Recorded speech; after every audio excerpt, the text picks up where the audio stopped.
All right.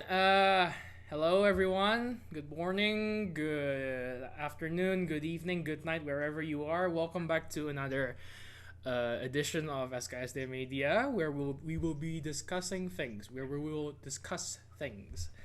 I'm your host, Prawira. Well, everybody is here with me. We have Ariel, we have Fanny, we have Natasha, and we have Lewis. Okay, let's cut to the chase. The topic that we're going to discuss is one of the most highly um, hot topic that we've been discussing, we've been living with for the past 1 year. Coming with a mau 2 tahun. We're going to talk about COVID. Kita akan bicarain COVID. Um, Apalagi yang baru tentang COVID? Well, as you know, sekarang COVID kan sudah makin merajalela. Eh, Varian-varian udah mulai keluar dari alpha, beta, delta, dan seterusnya. Nah, kita mau ngomongin secara khusus COVID di Indonesia. Per hari ini, per kita syuting sekarang, kasus COVID di Indonesia itu ada 15.000. 15.000 itu rekor sekarang ya. Kita nggak tahu hari-hari ke depan seperti apa, tapi sekarang kasusnya Indonesia lagi di tengah second wave. Sementara teman-teman saya yang lain di sini nih, well, mereka di Australia. Jadi, how's COVID di Melbourne? Ada yang mau beropini? Satu orang dulu lah, satu orang aja. How's COVID in Hmm, Melbourne? actually kayak, gue nggak tau kayak opini kalian gimana, tapi kayak menurut gue di sini kayak lumayan di-handle oke.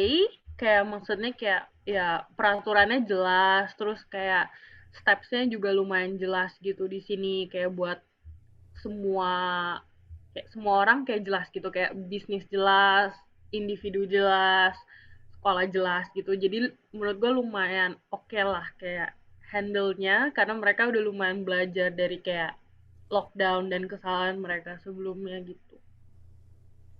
So, lebih ada order ya. Like, that's your opinion. Okay, good to know.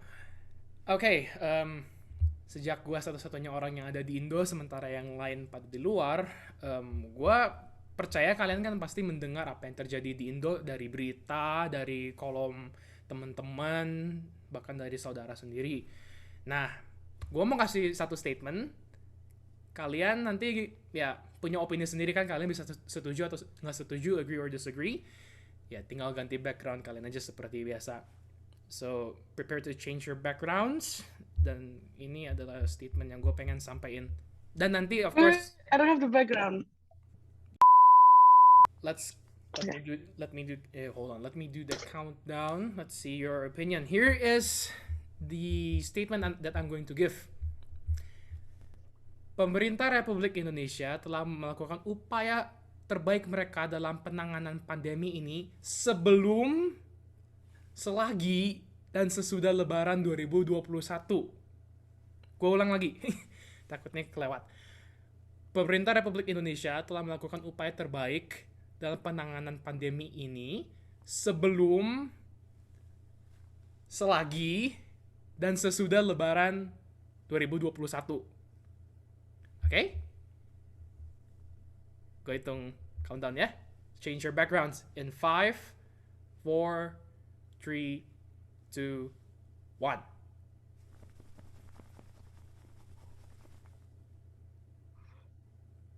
Okay. We have. Okay. The girls disagree with my statement while Lewis is neutral? Okay, let's start with Iya, Lewis is kayak neutral. gue Okay. neutral. Okay, Lewis, state your reason. Um, well, menurut gue kayak, like I don't think I have a lot of say in this. Soalnya kayak, kan gue baca nih di CNN, the Indo CNN post that you sent in the group, kayak the reason why they're not doing lockdown itu kayak gara-gara they're trying to keep ekonominya stabil gitu. Kayak misalnya kalau di Australia, the reason they're able to do a lockdown dan kayak keep the economy stable tuh kayak mereka kayak siapin funds buat orang yang kehilangan kerjaan, yang rentnya nggak bisa bayar, mereka kayak sediain funds buat orang-orang gitu. Artinya kayak emang di tabungan orang kayak governmentnya Australia kayak I don't know how the economy like government works, tapi kayak in my head ya, mereka emang have prepared for this gitu. There's like emergency funds prepared by the government. Tapi sedangkan Indo kan kayak banyak tuh populasinya, terus kayak maybe they don't have like savings in order to like support the economy in Indonesia, jadi kayak mereka kayak it's like a sinking boat and they're like okay let's just still keep going daripada ini kayak kita kayak lockdown terus malah ekonominya hancur dan kayak nanti lebih parah lagi. So like if I were them I would also think kayak wah kayak okay let's just keep on going tapi kayak dengan dengan social distancing kalau soalnya kayak considering the economy gitu. Tapi saying that that's their best effort, I couldn't say that's their best effort because if they are actually doing their best effort kan udah kayak udah dikasih hampir 1 tahun ever since COVID started, pasti kayak they have to think up of like some new strategy. Tapi padahal sampai sekarang kayak strateginya ya sama-sama aja. Kayak I don't see anything new gitu. Yeah. Okay. All right. Thank you, Louis. Okay, ladies, let's start alphabetically. Ariel, why did you disagree? Actually, gue kayak agree, kayak sedikit agree gitu sama Louis. Kayak gue ngerti kayak Indonesia tuh kayak ekonominya tuh susah untuk masuk lockdown gitu karena kayak banyak social stages gitu kan, kayak pekerja-pekerja especially. Tapi menurut gue kayak kenapa gue bilang no tuh karena oke, kalau misalnya mereka kayak nggak bisa lockdown karena ekonomi, mestinya mereka masih bisa menerapkan peraturan-peraturan yang lebih tegas gitu loh. Misalnya kayak ya bisa aja gitu mereka kayak taruh lebih banyak kayak polisi di jalanan biar kayak beneran kayak teratur gitu loh. Kayak kenapa kayak orang keluar rumah tuh tujuannya buat apa, kayak yang penting aja gitu loh, kayak untuk kayak maksudnya kayak jadi biar nggak ada kayak bolongan gitu loh. Kayak buktinya kayak gue lihat temen-temen gue masih ada yang bisa kayak jalan-jalan, ketemuan, pergi ke mall gini gitu loh. Maksudnya kayak ada beberapa bolongan yang menurut gue tuh masih bisa ditutup sama kayak government biar kayak ya nggak secepat ini gitu loh kayak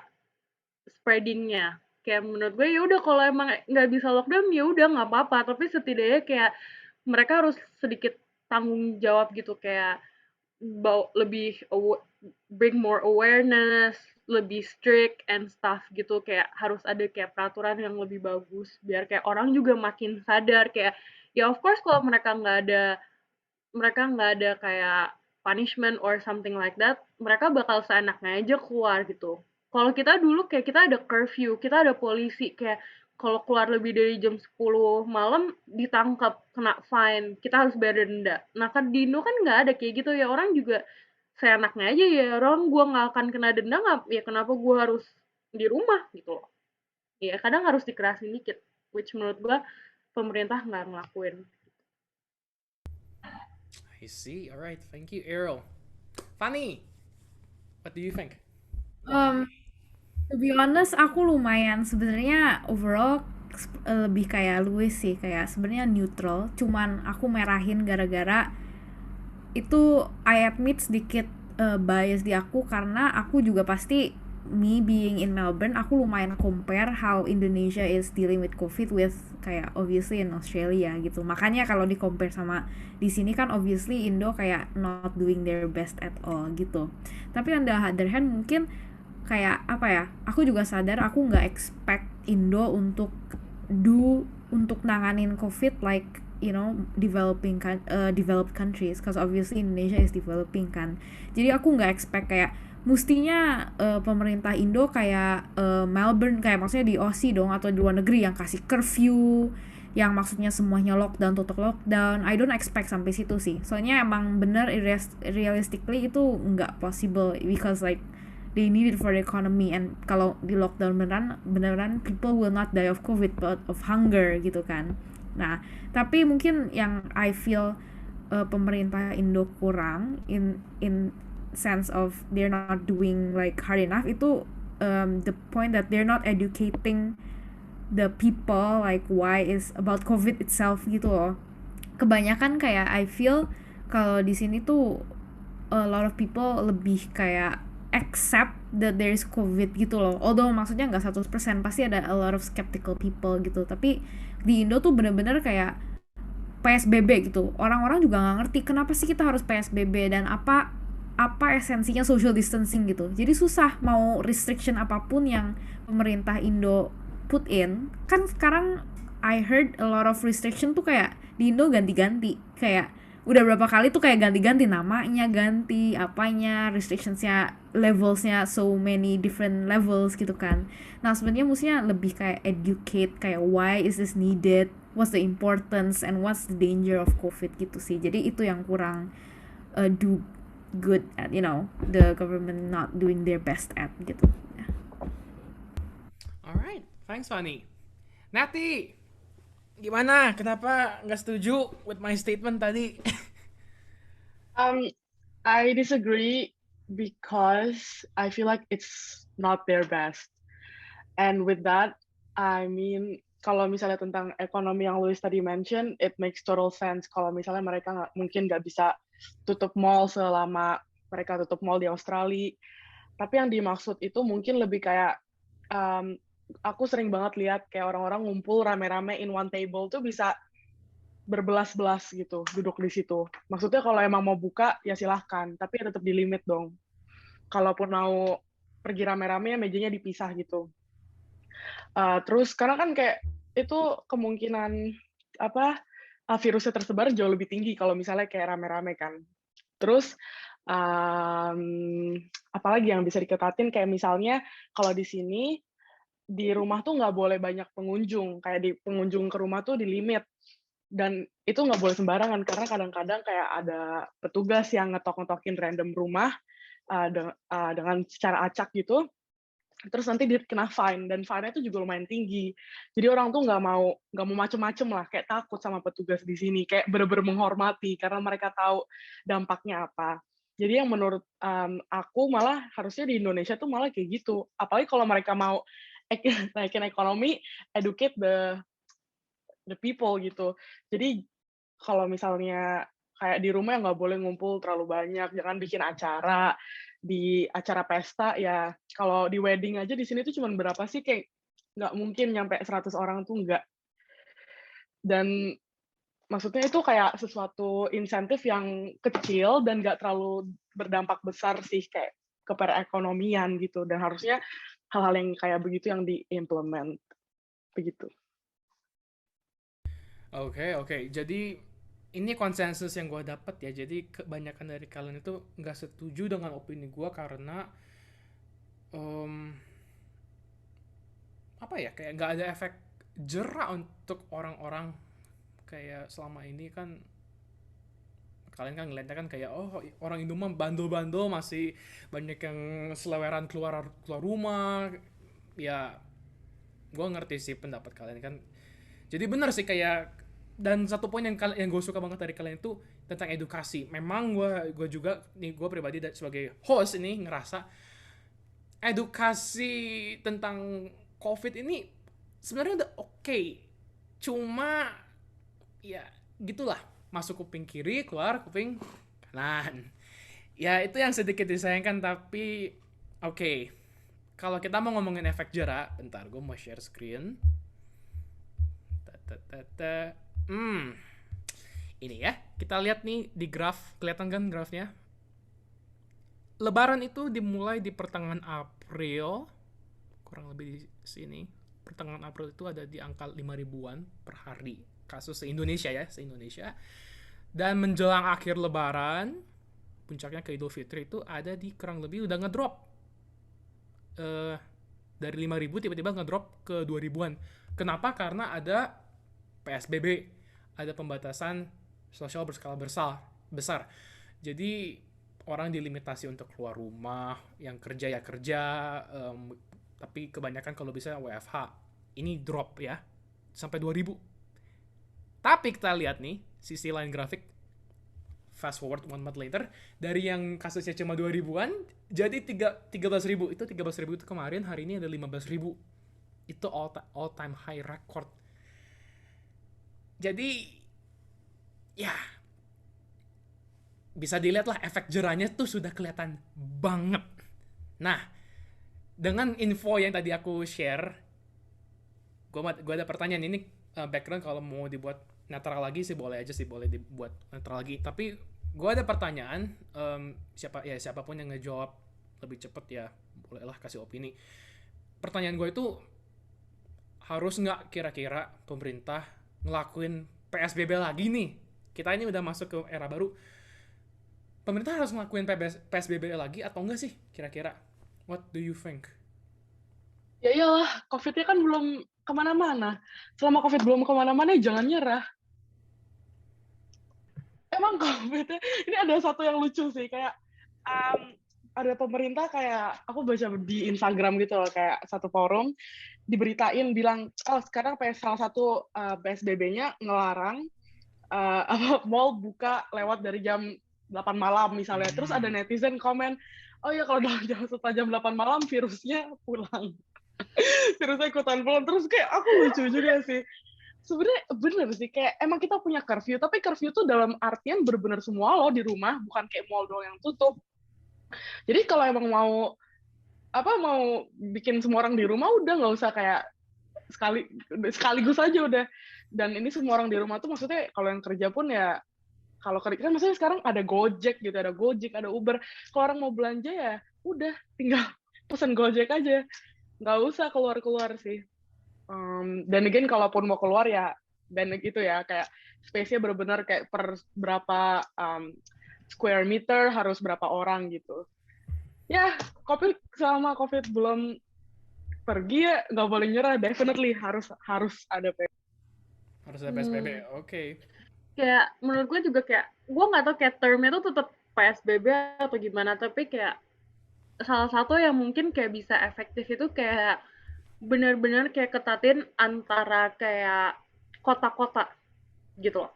Kayak gue tuh masih sering banget lihat kayak orang-orang bisa aja jalan-jalan kayak ke Bogor, ke Bandung, ke Bali, ke Surabaya, kemana, ke pulau ini, ke pulau itu, kayak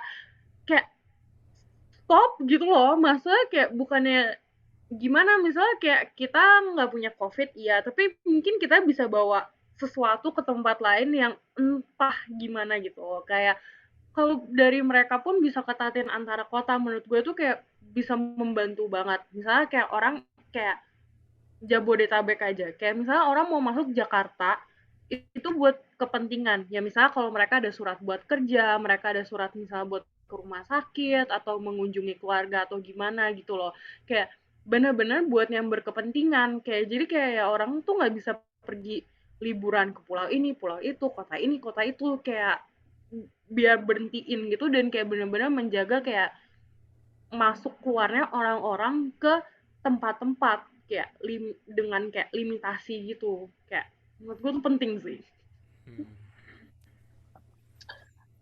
Orang Indonesia tuh mindsetnya udah kayak, alah COVID tuh mau gue kemana aja ada di situ. Kalau misalnya di Australia kayak gini kan, gue di Melbourne. Kadang tuh kalau misalnya Melbourne lagi banyak COVID, udah tuh orang Sydney, Perth, Gold Coast, gak ada yang mau ke Melbourne karena mereka ngerasa Melbourne tuh bahaya. Jadi mereka mending di kota mereka. Vice versa sama dengan kita. Kayak sekarang Sydney lagi banyak kasus, ya gue lebih ngerasa, gue di Melbourne aja. Jelas-jelas aman di sini. Kalau misalnya gue di Indo, mungkin gue ngerasa terserah gue mau ke Jogja, Bandung, Jakarta. It's the same. COVID are everywhere. Jadi nggak ada kayak tempat nyamannya. Zona nyaman Indonesia tuh udah nggak ada. Makanya orang tuh bebas kayak mau ke kota sana, kota sini. Tapi dengan adanya orang ke kota sana, kota sini ya makin naik-naik terus kasusnya. Jadi definitely benar sih yang Ariel bilang, harus tiap antara kota atau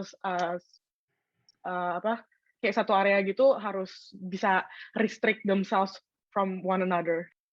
Jadi lebih ke limitasi mobilisasi ya, poinnya tuh kayak orang tuh ya boleh bergerak asal ada kepentingan yang emang Iya. valid Tapi lah ya. menurut gue juga kayak kasihan juga gitu loh, Pra. Maksudnya kayak jelas-jelas ya, misalnya kayak di pikiran gue ya, orang yang bisa bertransportasi itu ya orang yang bisa bertransportasi, dan gue berharap mereka juga orang-orang yang teredukasi tentang COVID. Gue malah ngelihat kayak banyak orang tuh yang ada keberuntungan kayak good background education gitu, dan kayak ya mereka juga lumayan privilege, malah gue lihat orang-orang ini tuh yang gak bisa diem di rumah gitu loh. Banyak orang yang kayak nggak ada pilihan untuk harus di rumah, kayak mungkin mereka kehilangan pekerjaan mereka harus jagain keluarga mereka, dan mereka harus stay di rumah. Sementara banyak orang yang kayak bisa keluyuran, dan orang yang keluyuran ini menurut gue tuh yang kayak sedikit kurang ajar, dan karena gue berekspektasi mereka itu yang lebih tahu gitu. I see. Tadi kayaknya Fanny sempat mau ngomong apa? Iya, cuma nambahin sih, balik lagi kayak perspektif orang Indo terhadap COVID itu apa? What do they see COVID as? Just like, maksudnya a virus that yang maksudnya everyone can just, bisa sembuh, or this virus that is kayak bener-bener spreading quickly. Jadi apa gitu perspektif mereka on that, apa gitu. Kalau di sini kerasa banget kayak yang kayak Nat bilang loh, kayak everyone hates kalau di sini tuh jelas-jelas everyone hates dan menjauhi this virus. Makanya ada exposure site dikit pasti kayak kita kayak aduh, kemarin kita ke situ nggak sih? Iya nggak sih? Nggak tahu. But for me personally, pas kayak waktu itu kita lockdown yang terakhir, kan keluar terus tuh exposure site di Melbourne. Aku terus cek karena aku lumayan takut if I go to that place. Jadi in that sense, apa ya, dengan aku tidak sadarnya aku lumayan takut terhadap, maksudnya was-was gitu loh terhadap virus ini gitu. I think a lot of Indo masih banyak yang nggak segitu gitu, tetap kayak it's not really gonna affect me, I'm not that scared. Jadi makanya masih, dan maksudnya kayak misalnya alasan jangan keluar kalau nggak apa, maksudnya restrictionsnya nggak boleh keluar gara-gara you're gonna get the virus, itu the fact that mereka masih pergi, pasti itu mereka not as that scared, or not, mereka anyone in the right mind will not do that gitu loh. Dan mereka alasannya jadi kayak a lot of loopholes, kayak oh enggak ini I'm gonna meet my friend yang udah lama gak ketemu. Jadi kayak berarti dia lebih takut gak ketemu temennya Rioni daripada dia takut sama COVID-nya dong. Jadi kayak a lot of loopholes gitu loh, karena root-nya sendiri dia emang gak takut gitu. So ya, itu sih. Okay. Louis, anything to add maybe? No? Okay, so from the general consensus yang gue dapet nih, ya kalian, you guys agree ya, kayak if there's some kind of PSBB lagi yang lebih efektif, and in a way ya, it's all about changing the people's mindset, kayak why we have to do the PSBB. I agree with that actually. Just as an example nih, earlier this month, supir gue positif COVID. Waktu gue interogasi, kemana aja berapa hari sebelum lu dinyatakan positif, susah diajak mikir, susah diajak untuk kayak contact tracing, kayak gue tuh kemana aja, ketemu siapa aja. Waktu pas gue nganter ibu gue lagi kemana nongkrong, ketemu siapa, susah diajak untuk berpikir tuh. Dan itu gue bisa bilang mayoritas orang Indo tuh kebanyakan kayak gitu, kalau udah ditanya kayak kamu kemana aja sebelum dapat penyakit COVID, ragu mereka juga, jadi kayak aduh gue tuh kayak kemana sih gue, itu orang tuh agak susah diajak pikir. Oke, ini gue cuma pengen share sedikit aja. Mau nanya, di Indonesia ada COVID tracing nggak sih, Pra? Kayak kalau misalnya lu mau masuk. Ada. Di Indonesia, kalau kita contoh mau ini yang gue tahu ya, kalau lu naik pesawat ada contact tracing yang harus diisi formnya, namanya EHAC, Electronic Health, AC-nya apa? Gue nggak tahu, tapi itu kayak a health declaration card gitu yang menotify lu tuh bebas COVID. So if you want to travel in Indonesia with an airplane, lu harus antigen dulu, lu harus PCR dulu, hasil PCR-nya itu lu harus upload on this app that's made by the government to prove that ya lu tuh negatif. Itu you have to do that whenever you go to a destination, and from that destination back you have to do that. Itu contact tracing tuh ada kalau naik pesawat, naik kereta you have to do the PCR. Kalau restoran, Pra, Mall. You kayak don't- nih ya, gue kasih tahu ya. Kita di food court aja tuh tiap meja ada COVID tracing. Kayak misalnya kita lagi di food court. Kayak nomor 9 nih, kita duduk nih di meja ini, tek, udah lu COVID tracing-nya di situ. Jadi dan itu tuh connect ke Victoria Government app. Jadi kalau misalnya nih misalnya gue kena COVID, mereka tinggal enter kayak nomor telepon kita, udah kelihatan semua data kita. Oh, jadi tuh jam segini, lu di sini. Makanya kayak the moment misalnya kayak gue ternyata positif, udah tuh diberitain semua. Oke, ini cewek ke sini. Jadi udah tahu, oh ini di PIM, dan di PIM-nya tuh bukan cuma di PIM ya, kayak gue tuh Semua pergi ke toko toko. Food Locker, gue pernah ke sini, kayak mereka tuh tahu semua gitu. Oke, contact tracing kayak gitu, it exists. However, sistemnya tuh nggak tersinkron kayak lu bilang, kayak dari titik ini kayak government tuh tahu. Nggak. Ada contact tracing, cuma it's merely capped. Kayak contoh dari kalau punya restoran di database mereka, kayak data tempat kita, nama, umur, kita cekin jam berapa. Cuma kalau dibilang apa bersinergi langsung kayak nyambung ke government, enggak. Kalau kejadian baru kayak secara manually dikejar. Yes, Fanny. Nah, itu problemnya sih. Kayaknya balik lagi ke pertanyaan lu yang pertama, is the government doing their best? Ini salah satu reason mereka enggak. Karena di sini juga dulu gitu. Pas di Melbourne specifically, aplikasi contact tracing-nya tuh dulu beda-beda, banyak. Kayak there's a few huge kayak companies who does this contact tracing. Tapi turns out the government figure out bahwa this is not gonna work karena ini nggak centralized gitu. Jadi sekarang every contact tracing itu dihandled by the government, the Victorian government gitu. Jadi semua datanya di mereka, nggak punya a private company who does. Itu sih masalahnya. Dan kayaknya, oh sorry. Go ahead. Kayaknya orang tuh di sini tuh kayak gue nggak tahu di kalau state lain kayak gimana, tapi kayak personally Victoria tuh orang tuh beneran kapok karena kita tuh udah masuk lockdown banyak banget dibanding state lain. Udah gitu kita salah satu yang paling lama dibanding state lain. Jadi orang tuh beneran di sini tuh kapok. Kayak mereka tuh nggak mau masuk lockdown lagi. Kayak lockdown yang terakhir ini tuh kayak hampir 4 minggu, kayak 3-4 minggu kan. Dan orang tuh udah kayak kesel banget sampai akhirnya kayak ya udah sekarang beneran semua tuh ngikutin peraturan karena mereka kapok banget. Mereka kayak nggak mau masuk PSBB lagi, mereka nggak mau work from home lagi, mereka nggak mau harus ini itu lagi, dan akhirnya ya semuanya mau nggak mau harus ikutin peraturan. Okay, the case in Melbourne is completely different than what's happening di Indo. So, okay, just to summarize, kita we have a contact tracing app. It's called Peduli Lindungi. Pretty much the app tells you kayak in your area, where in your current location tuh kayak what's the zone. Itu zona hijau is in quotation COVID free, atau zona kuning ada kasus COVID yang moderate, and then zona merah like severe cases of COVID are in your area. Tapi kayak kalau dibilang apa di tiap kayak contoh mall atau say restaurant yang kita kunjungin, contact tracingnya synergize dengan aplikasi pemerintah ini enggak. It's the biggest flaw, which I agree. It's a massive work if let's say the government wants to do it, tapi again, it's been a year. It's going to be it's time consuming definitely untuk menciptakan sistem seperti itu. Sangat disayangkan. Just to hold on. Wait. Where's my share screen? Here we go.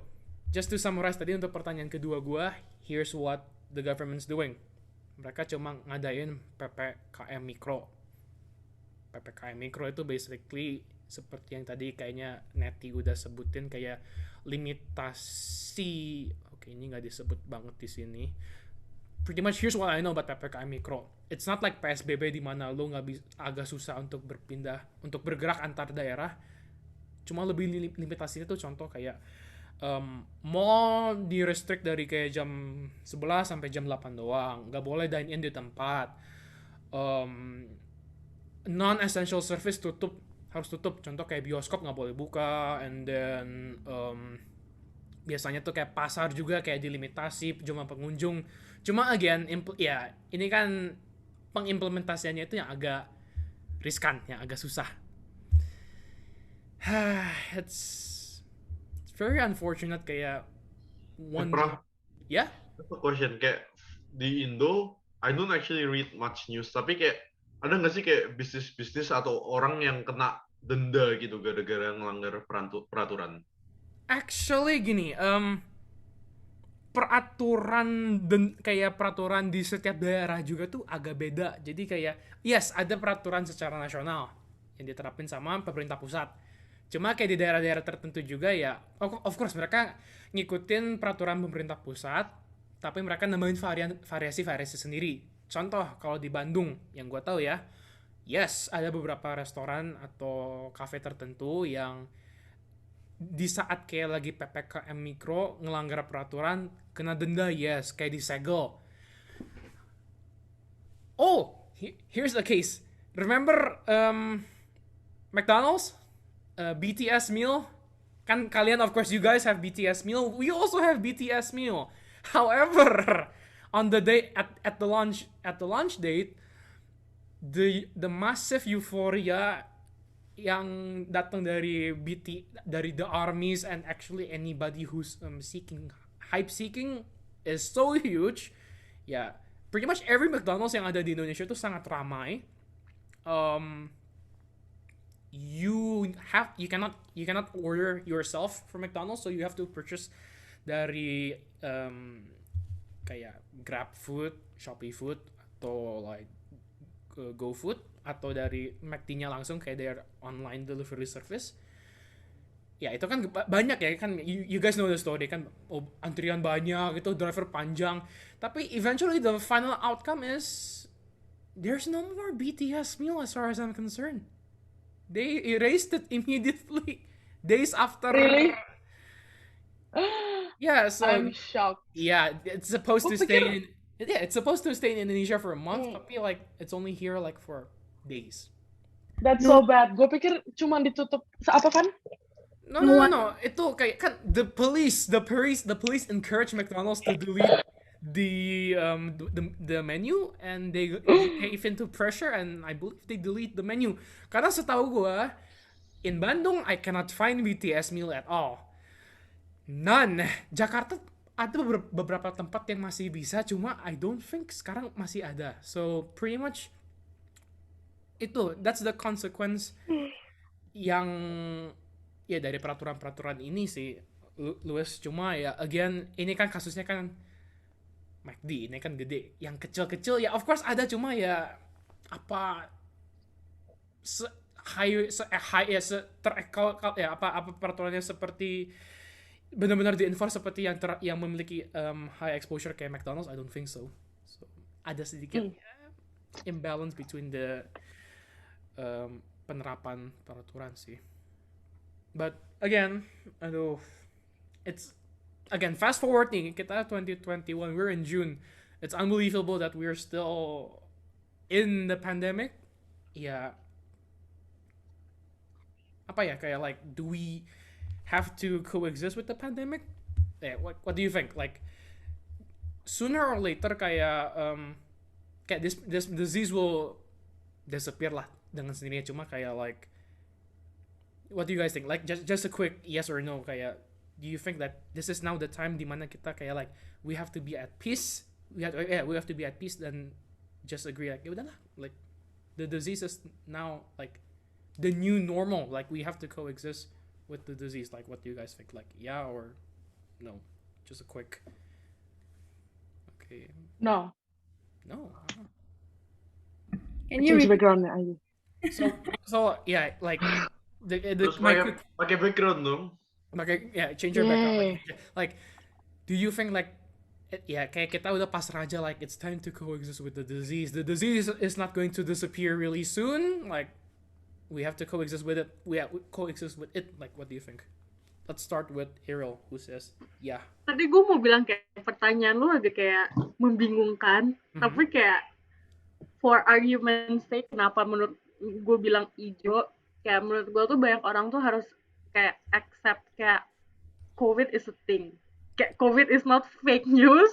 COVID is real. Kayak orang kayak the faster orang bisa kayak accept itu, the faster orang tuh bisa accept kayak hidup mereka itu kayak gak akan bisa sama. Kayak kita masih harus hidup sama kayak masker, restriction, contact tracing, this and all of that gitu loh. Kayak menurut gue it'll still be there for a while. Tapi kayak tentunya kayak ini tuh bukan pandemi pertama atau epidemi atau apa. Kayak gue inget dulu kayak pas kayak di Indo kayak DBD tuh kayak ngeroket banget.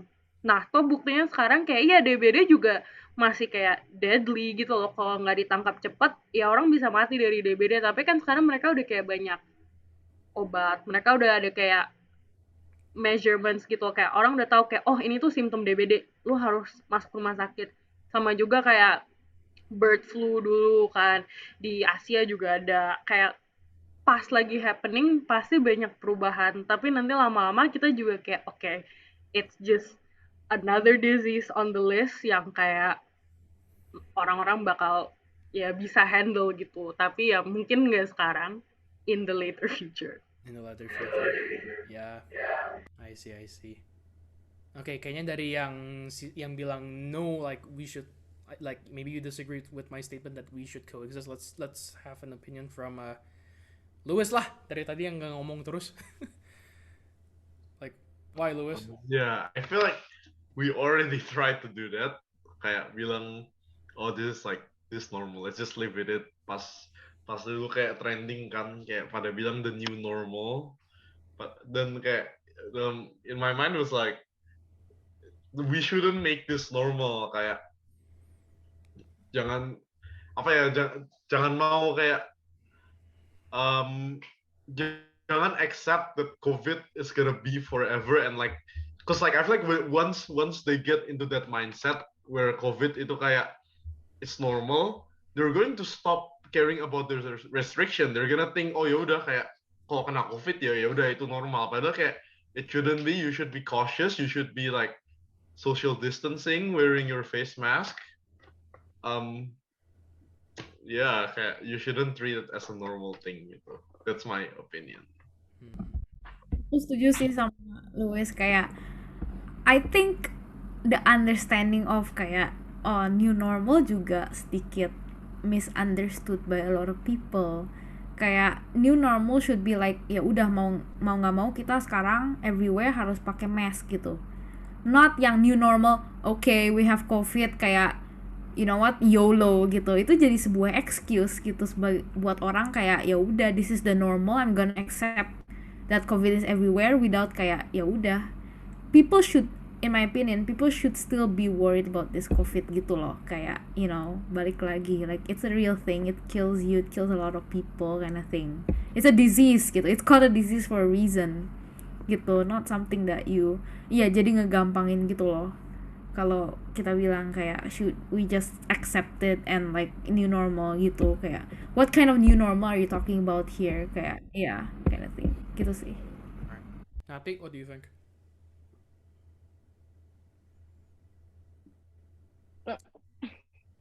I am still not ready. Well, at least I am not ready. I've heard so many tragic. When I say tragic, kok ketawa ya? Okay. I'm just not ready, honestly. I'm just so scared. Kayak I'm still so concerned, so worried about my family. Pakai masker aja, kok kayak rasanya masih khawatir ya. Apalagi kayak kita di luar negeri gitu, tinggal sendiri, keluarga jauh. Kayak rasanya, aduh, gak enak sih, kayak worried banget. Apalagi kalau orang udah kayak bebas gak pakai masker, aduh, gak kebayang sih. I'm just not ready. Karena itu fakta. Kalau misalnya banyak yang meninggal gara-gara itu tuh, ya itu fakta. Dan ini virus tuh bikin orang sakit loh. Dan orang kayak penyakit tuh ya, obviously something yang kita benar-benar nggak mau ada. Kita harus hindarin sebisa mungkin. Ya masa lu aja kalau misalnya sakit demam pengen sembuh kan. Ya kenapa masa kayak udah tahu ini kemungkinan sakitnya besar, masa dibiarin aja. Lebih mending mencegah daripada mengobati. Thank you. That's a really good statement. Well said. Yeah, pretty much. I hope this is something that our fellow friends in Indonesia and everywhere in the world could do. I agree. We shouldn't treat. Yeah, I mean, yeah, of course, yeah, we should. This is the new normal. New normalnya itu kita tetap waspada. We should wear masks. We should social distance. We should wash our hands. Basically keep ourselves as clean as possible. Bentar, gue mau share screen lagi.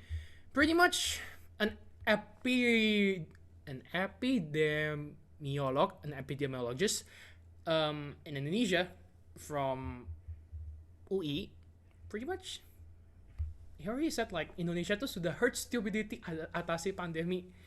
Pretty much we're not making herd immunity di mana kita itu makin immune dengan divaksin. Pretty much we're getting stupid.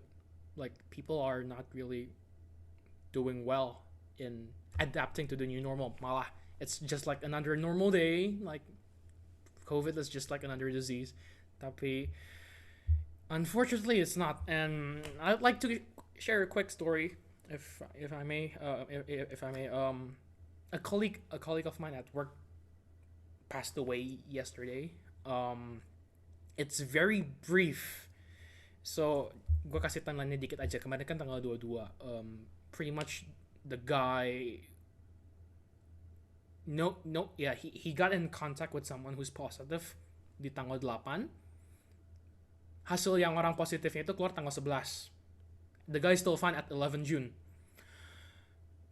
Fast forward ke tanggal 14, ya udah mulai batuk, udah mulai sesak nafas. Di PCR positif. Oke, so dia isolasi mandiri di rumahnya dia sendiri. Fast forward ke tanggal 17, dia masuk rumah sakit. He got into the hospital because dia emang gejalanya udah makin berat. He needs oxygen help.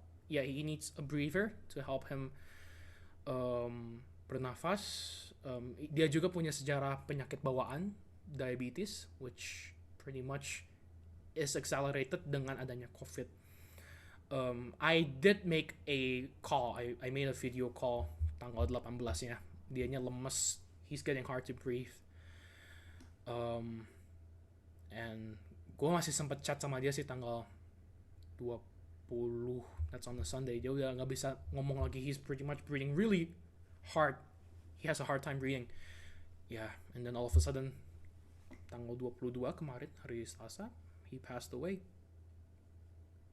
It's unbelievable, kayak the time period untuk teman kantor gue ini meninggal tuh sangat cepet. Dan ya luckily ini sebenarnya COVID it's pretty treatable, cuma once it hits someone with a pre-existing condition, it hits hard. It hits really hard. So yeah, this is really a hard time for people. Yeah, Ariel? I'm actually very enraged juga with this whole entire thing. I can relate a lot because satu keluarga gue kena COVID waktu itu, satu rumah. Tapi yang bikin gue kesel banget itu is the fact that my whole family took precautions. Nyokap gue itu work from home, opa gue juga work from home, and mereka tuh cuman keluar seperlunya doang, kalau beli obat atau belanja, dan mereka tuh gak berkeluyuran. Tapi buktinya satu keluarga gue masih kena. Om, tante, nyokap, opa, oma gue semua kena. Dan itu tuh beneran pas gue denger itu gue oh my gosh, gue udah apa gue apa gimana, maksudnya gue udah nggak bisa mikir gitu loh. Untungnya opa oma gue masih bisa dapat ruangan di rumah sakit. Tapi tuh gue liat ya kayak yang lu bilang, kayak kalau mereka ada pre-existing kayak disease itu kayak malah jadi susah buat recover. Soalnya kayak gue lihat kayak oma gue kayak nggak ada nafsu makan, oma gue jadi kayak lemas banget, kayak nggak bisa kayak ngomong tuh pelan banget, kayak nyokap gue, tante gue, om gue, it was okay, it was better for them karena mereka lebih muda, jadi buat mereka cuman ya kayak ya panas, pusing, kayak lesu banget. Tapi gue ngeliat kayak opa oma gue tuh kayak gue kasihan banget karena mereka ya juga even pulang aja masih harus kayak pakai oxygen tank, udah gitu efeknya tuh masih ada, kayak afterwards pun juga masih ada, kayak it's not yang kayak 14 hari terus udah kayak lu sembuh, kayak enggak gitu, kayak makan juga kadang susah, kayak nafas kadang juga kadang susah, kayak apa side effects-nya itu kayak lumayan kayak panjang gitu. Dan kayak itu yang bikin kayak gue personally itu kayak kesel banget, kayak banyak orang tuh yang kayak doing the right thing, tapi kayak malah banyak orang yang doing the right thing mereka juga masih kena gitu loh. Kayak that needs to stop gitu loh. Kayak we do the right thing here to prevent ourselves from getting COVID.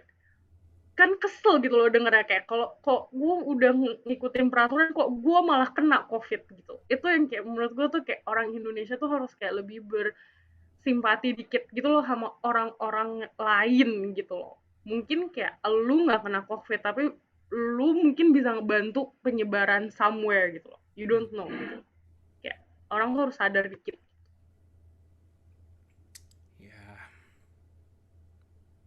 Ya, it's very unfortunate kayak kita ini yang udah tergolong ketat ya, kayak I believe kita ini udah tergolong yang pretty cautious. Everywhere we go we wear mask, we keep our distance, tapi masih aja kena kayak I get it. We're very you're enraged, I'm enraged. I think most of the people that I believe are listening today also are enraged. So yeah, on that note, on that very concerning note, yeah, stay safe, everybody. Keep wearing your mask, avoid crowd, hindari kerumunan dulu for some time, especially yang di Indonesia, because we're still in the second wave and the numbers are still increasing. So yeah, be cautious. Wear your mask, wash your hands, keep your distance, and hopefully by the time this video airs or by the time you listen to this, yeah, the situation is getting better lah, especially in Indonesia. And for all of you, the 4 of you yang ada di Melbourne, you guys are still lucky in quotation marks, tapi yeah, still the disease is not over. I mean, this disease is still there, even though masih sumput-sumput. So yeah, stay safe, guys. And yeah, on that note, let's end this discussion. Thank you so much for watching, everybody. I hope you enjoy our discussion today. Don't forget to like this video if you like it. If you don't like it, just dislike it. Please don't dislike. I hate people disliking videos. Share it. Share this discussion if you think it's a good discussion. And yeah, subscribe. And yeah, we'll see you on another edition of Discussings with SKSD Media. All right, bye-bye.